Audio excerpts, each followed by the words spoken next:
months ago, the IRS admitted to targeting right-wing Tea Party groups for extra close screening. The revelation caused a media crapstorm to commence.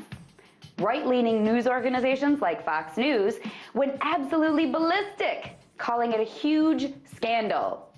They used it as an example of how Obama's presidency is all about crucifying Republicans and how corrupt he is.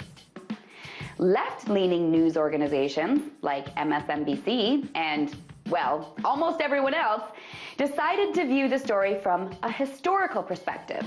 They were quick to point out that the IRS targeted liberal groups during the Bush years. They used that historical context as a basis to dismiss the story as nothing but a right-wing conspiracy to bash Obama. Under their logic, the story wasn't even newsworthy. But now, newly released IRS documents show that not only was the IRS looking for words like Tea Party and Patriot, they were also looking for words like progressive. That's right. It turns out the IRS was targeting any group, right or left, that might have different ideas about how this country should be run. Any group that might have political ideas that could shake things up in Washington was targeted.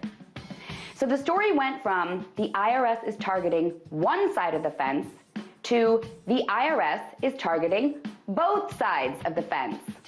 So the media should be doubly outraged then, right? Wrong! Instead, they declared the scandal over. The story is moot, because apparently two wrongs do make a right.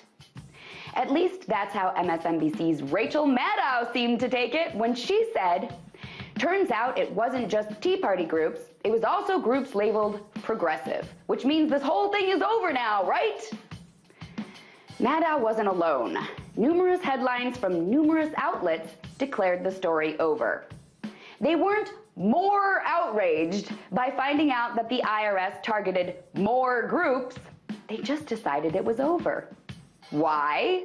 Because they could no longer use the story for what is so obviously their one real purpose: partisan politics.